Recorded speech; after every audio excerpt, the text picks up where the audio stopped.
As Ben mentioned, this is an area where we got a lot of questions from you guys. This might be the topic of the evening, as boring as it is. But, I mean, Ben also mentioned that this stuff can be fairly mechanical in nature, the way that they've structured these rules. So I'm going to try to go through them in a way that makes sense, but if something isn't connecting, feel free to just yell at me, and we'll take a step back and make sure we're going in the right direction there.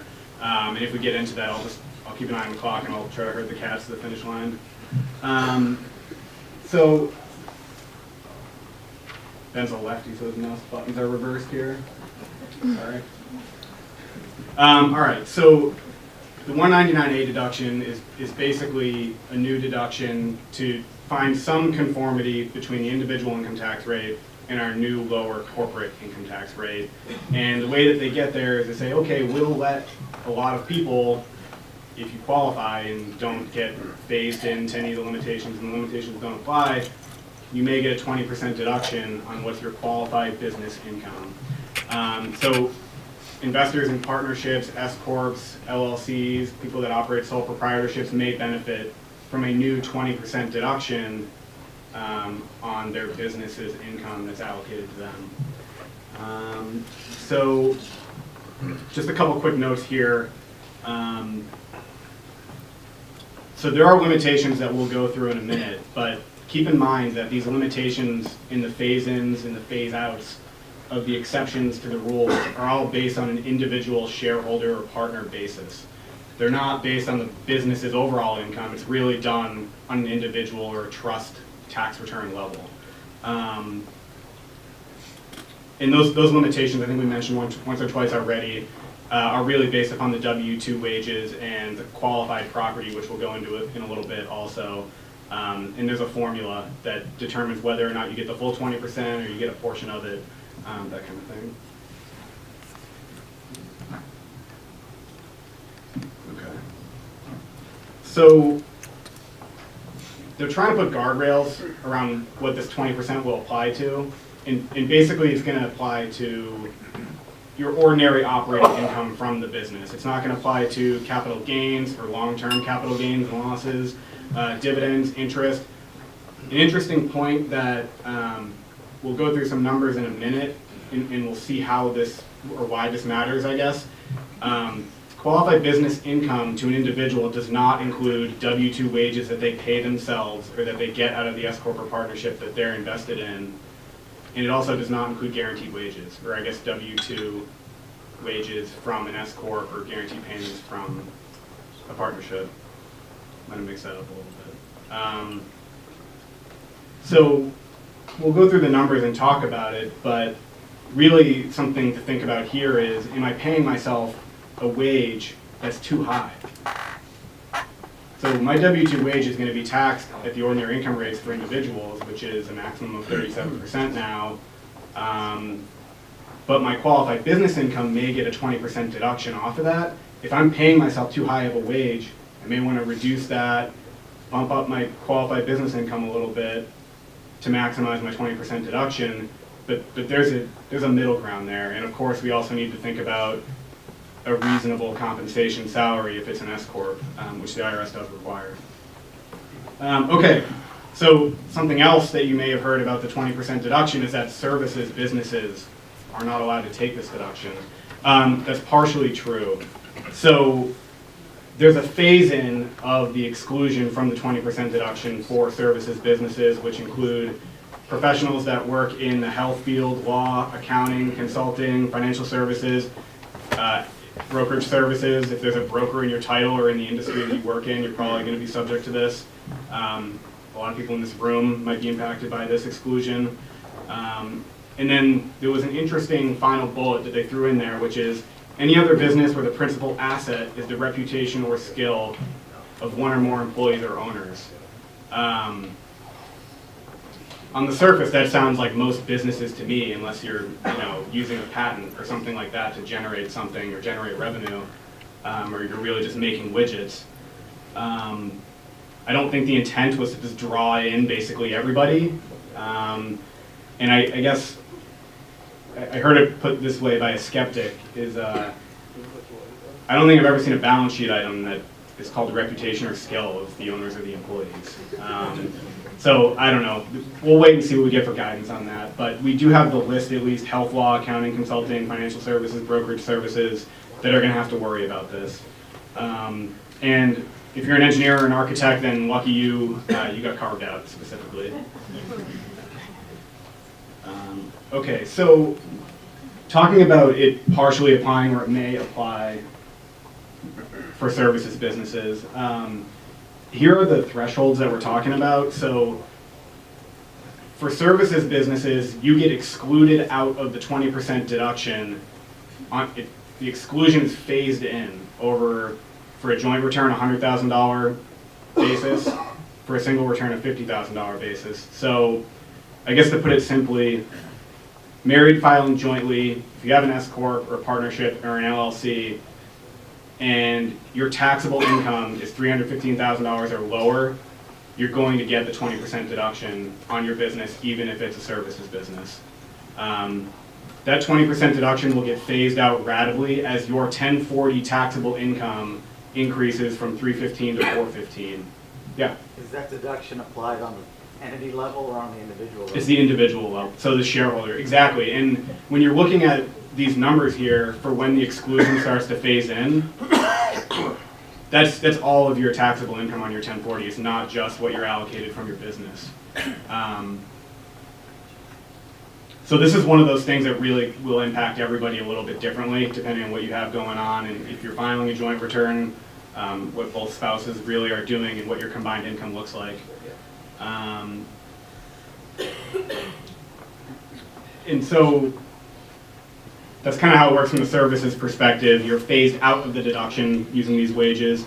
Everybody else, if you will qualify for it, the other limitation, which I'm going to talk about in a second, the W-2 wages and the qualified property limitations get phased in over these same, I don't know, ranges, I guess. And again, that's all based on really your 1040 income, or if it's a trust, the same idea. The allocations you get from the business and what your taxable income is. All right, so here's the formula for what our limitation is on the non-services business. Let's see.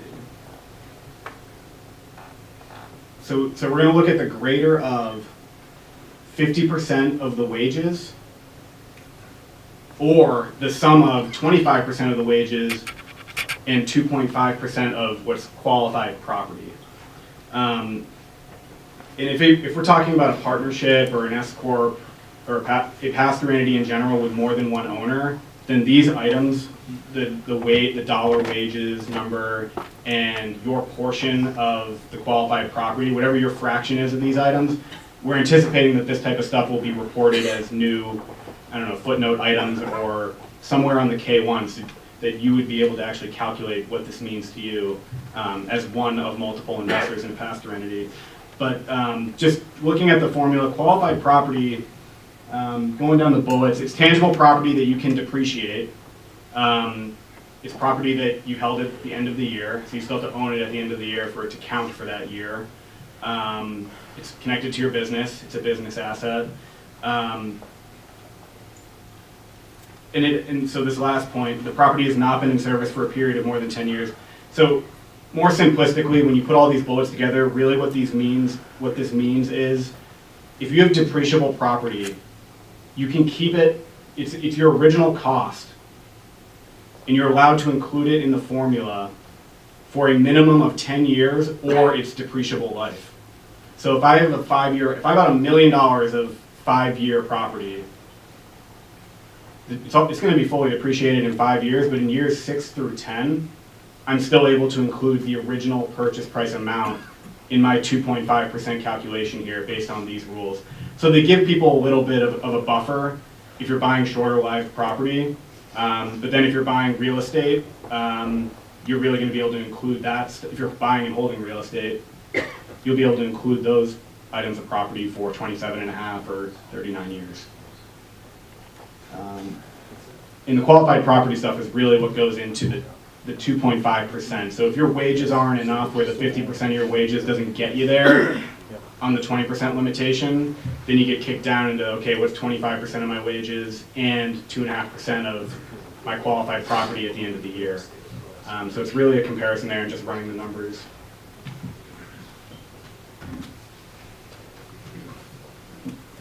Okay, and just the last point here from a mechanical perspective. Really what you're able to take is the lesser of 20% of all your qualified business income, which is the headline of the rule. Oh, great, we get a 20% deduction on our pass-through, or 20% of your taxable income on your tax return. So they're really not going to let you kick yourself into a loss with this 20% deduction. But you will get some benefit if you have other loss items. It really depends. They're not going to let you pay nothing just because you get the 199A deduction. So really quick, just run through some numbers here. I'm going to try to keep this quick. So 2 examples. This is the first one here. We're talking about a single owner. Let's say they're making $500,000 from their business, which is a pass-through entity, either a sole proprietorship, an LLC, an S Corp, or a partnership. There are no employees and there are no fixed assets, okay? So we'll keep it simple here for purposes of applying the limitation. Because it's $500,000, the limitation phases in.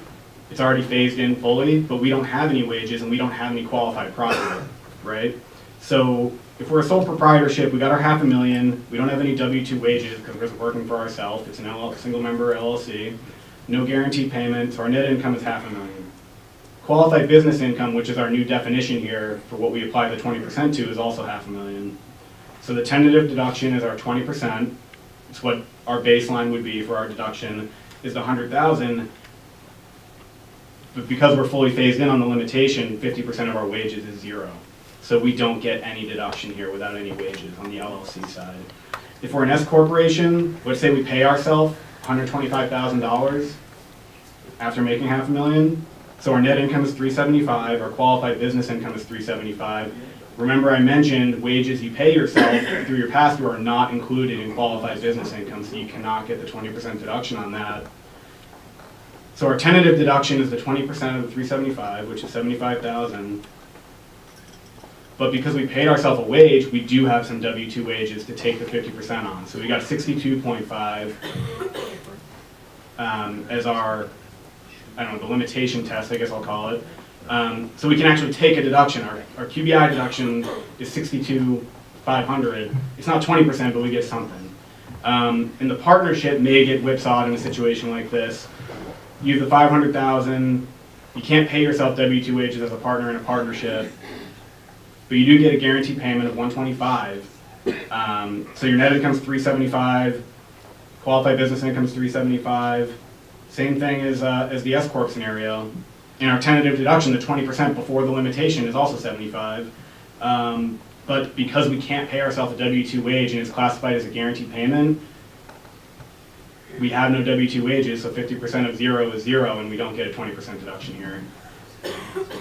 So just to contrast that really quickly, so here we're basically looking at a similar scenario, except instead of making an amount that exceeds our phase-in of the limitation, we're making an amount below the phase-in of the limitation. And remember, this is based on a 1040 taxable income level.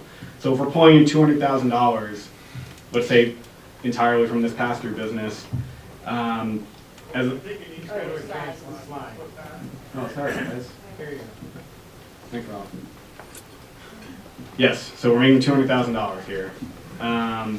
Again, with the sole proprietorship, no wages and no guaranteed payments. So net income's 200, QBI is 200. Our 20% is 40,000. We haven't phased in the limitation yet, so we get the full tentative deduction of 40,000. So it gets a little bit different with the S Corps and the partnerships. Same idea, 200,000 with the S Corp, but we're paying ourselves an $80,000 salary, which the IRS requires that there is a minimum reasonable salary paid to an owner that's working in the business. So we're paying ourselves $80,000. Our net income is only $120. So QBI is $120. Our tentative deduction is $24,000. We don't get any benefit from the fact that we're paying ourselves a W-2 wage or that we have W-2 wages because our income is below the limitation threshold. So we really get no value from those wages. So our final deduction is only $24,000. Same idea with the partnership. It's not W-2 wages, but it's guaranteed payments. So really, because we're paying ourselves and we're below the threshold, we kind of get dinged here. All right.